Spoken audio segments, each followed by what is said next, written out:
this video does contain photos and videos taken inside of restrooms. No, there is no footage of people actually doing their business.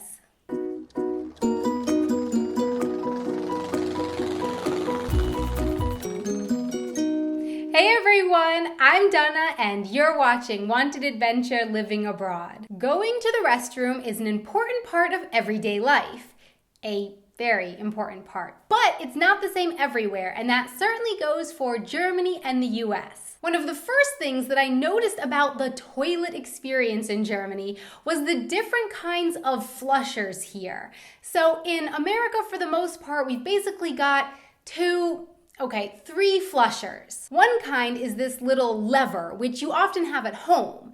The second common type is a protruding, more stick-like lever, which you often see in public restrooms so that you can flush with your foot and you don't have to touch it with your hand. Ew! And then there are also automatic flushers. Again, mostly in public restrooms to avoid that hand-to-toilet contact. Here in Germany, I've seen flushers on the wall, these big, round, or sometimes rectangular, can't miss them flushers. I mean, they are huge. There's no searching around for the flusher with those ones. Then I've seen flushers on a little ledge above the toilet. There are sometimes push-down flushers on top of the toilet. And of course, sometimes there are automatic flushers as well. Something else about the flushers to note before I move on.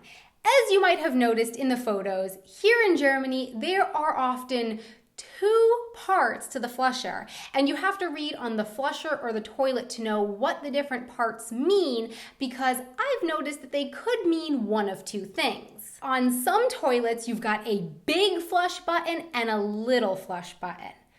So whether you need a lot of water for your flush or not so much water.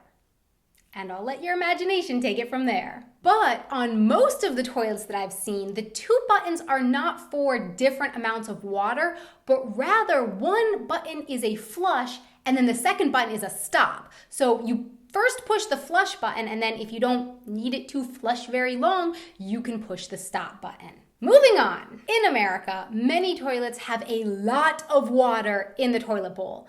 Nowadays, low-flow toilets are becoming more prevalent in the US, but in Germany, America's super low-flow toilets are just the toilet. They're not called low-flow toilets because there's nothing else. That's it. Toilet bowls in Germany simply don't have a bunch of water in them. Another thing you might see in home restrooms, of course, but also in public restrooms here in Germany is a toilet bowl brush. Huh? What's that doing in a public restroom? Well, here in Germany, if you do your business and then you flush and it doesn't completely seem to do the trick, you are expected to clean the toilet. Yes. Also in public restrooms. I'm stressing this because in the US, that's not really the case. In fact, in the US, you won't usually even find a toilet bowl brush in the stall of a public restroom. And speaking of stalls, another difference that I didn't even notice until my German friends pointed it out to me is that in the US, it's completely normal for there to be these huge gaps at the bottom of the stall doors. And I guess here in Germany, that's not so common. Although, to be honest, I haven't really noticed either way. So please let me know in the comments below. Doors in public restrooms, how are they different? Another huge difference that you'll immediately notice here in Germany, and I think pretty much most of Europe, is that it's not always free to go to the restroom. Whereas in the US, I cannot ever remember having to pay to use a restroom. This is also the case in the rest stops on the Autobahn in Germany. You'll have to pay to use the restroom. And the most common one is Sunnyfair. And here it costs 70 cents to get in, but then you get this little 50-cent coupon that you can use in the shop to buy snacks and drinks, so that about an hour down the road, you have to go again and stop another Sunnyfair place.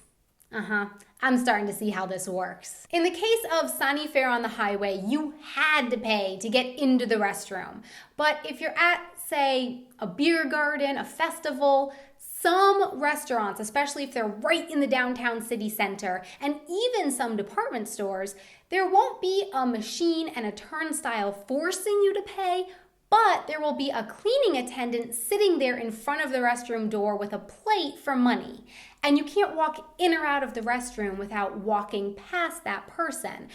And of course, you're supposed to give them money. You don't really have to, but you feel kind of guilted or pressured into doing it. At least that's how I feel. Also, something that might be important to know is that in Germany and other parts of Europe, the restroom is often labeled WC for water closet. So, something good to know if you need to go. And if you hear Germans saying that they were in the toilet, there is no need for alarm, because it's just that in German, die Toilette means the restroom, the whole area, not just the actual toilet. And that's something good for non-native English speakers to keep in mind too.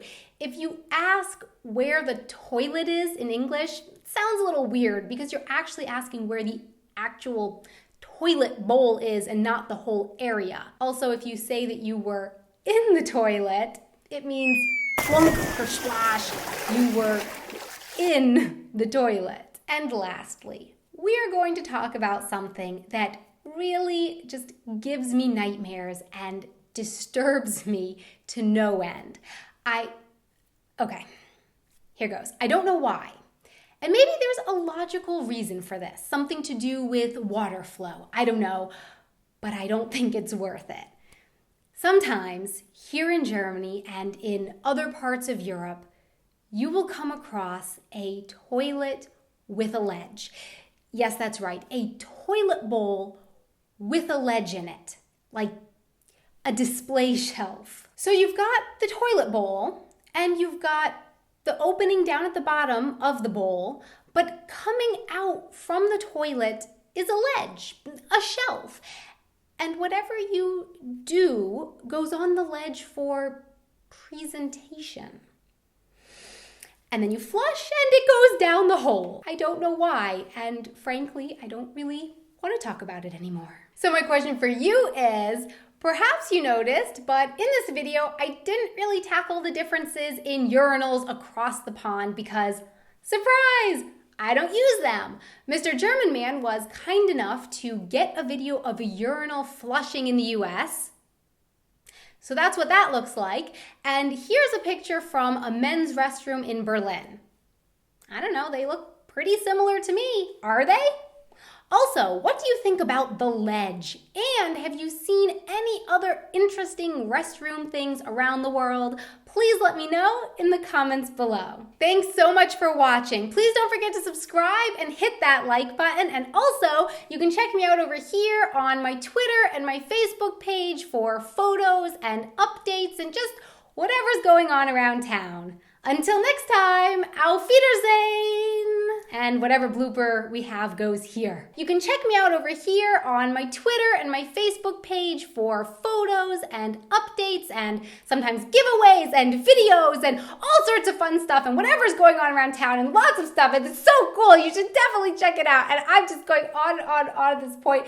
And Mr. German Man's giving me that look from behind the camera where he's like, come on, wrap it up by now. And I'm still talking. Until next time, Auf Wiedersehen! How was that one? Yes, I did it!